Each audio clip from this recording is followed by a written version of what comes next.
Ladies and gentlemen, WPFW faces the classic problem of all mixed formatted stations. Mixed formatted stations have a mixed appeal, from scheduling a patch quilt of information programming, multi-music offerings, in our case, multi-jazz presentation. Frankly, our format would be described best as a hybrid formatted station. And truth be told, very few mixed and/or hybrid stations are generating an operating surplus and/or have reserves that are solid by normal nonprofit ratios for organizations of our size. The fact is, WPFW is on a trajectory that was sending us to the danger zone. And this is why I took the initiative to revamp the format. Here are some factoids for your consideration, taken from discussions from Public Media Futures format that recently took place in New Orleans. Public radio licensees, including community radio licensees that serve in a major market, the top 10 major market, of which we are the 9th, are defining the strategic direction of local services toward news and information. Revenue growth has been concentrated in these top performing stations. Almost all of these stations abandon mixed genre formats in favor of a better pairing of news and music. There is a decided shift from split formats to news in drive time and more consistent news and information that's been gaining momentum for over a decade. Propaganda. Usually, the excellent financial growth for stations, it's documented, stations that have made the change. Another important change cited by stations involved investing in new media services, including web staff, and enhancing their websites, along with more mobile apps, often accompanied by an expansion in news gathering capacity. Stations that have reaped the financial benefits by focusing on news and information program, especially and particularly in drive time, were able to invest the proceeds back into the operation, hiring more staff to produce more local and more original content. Those staffing and funding plans are consistent with the conviction that the decrease of local news coverage by newspapers, if it bleeds, it leads. Sensibility presents a major service opportunity to WPFW and all of public and community radio. WPFW can and should be a major news and information source, as important as any public and/or commercial broadcaster. There's been an erosion in music listening, and the evidence points to the online music choices. You know the names, Pandora being one. Plus, our audiences are aging for jazz, and there are fewer younger listeners who use radio for their music needs. Each step of my process has proceeded with the listener in mind.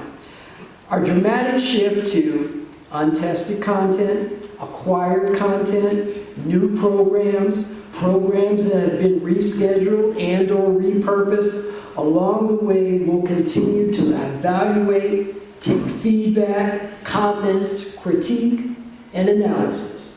The revised schedule has several goals in mind. Expansion of membership revenue, fueled by an increase in sustainer gifts, increased foundation support, and increased major gift support. But returning to the original proposition, strategic priority and action plan. Audience and fundraising are at the top of my strategic direction. We are at a transformational turning point for WPFW that takes into consideration the changing nature of our communities and the changing technology of communications.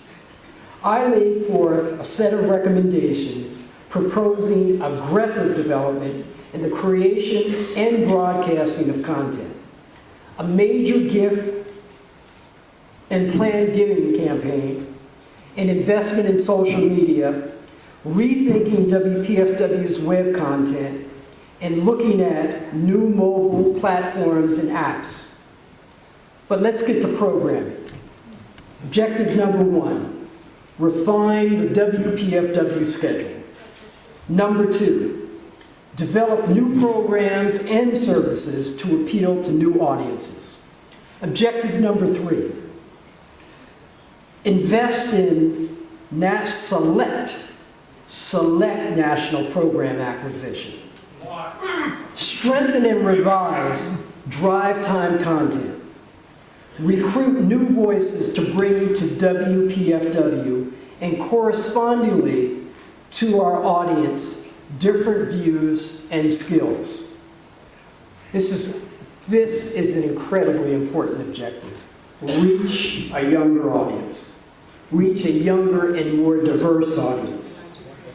Create 1 or 2 successful new national programs targeted for weekday and/or the weekend. Greater coordination of content sharing between the Pacifica stations, station to station, station to network, network to station. And finally, community engagement, outreach, convening community, in the community, and in our facility. We need to create avenues for Pacifica stations to produce and share on-air fundraising programs. And last but not least, improve the skills of our on-air staff. Finally, choosing to grow isn't easy in community radio.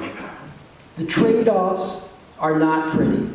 I know there are individuals who have stated that based on these early revisions, they've stopped listening and they've stopped supporting the station. However,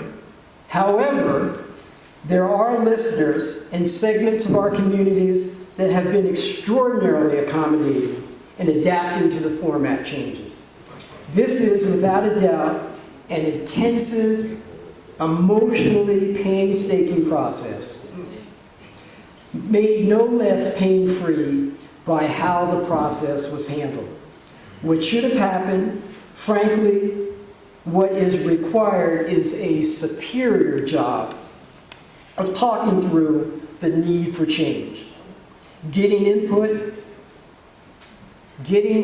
about it, and executing a plan that takes into account strong buy-in from all sectors.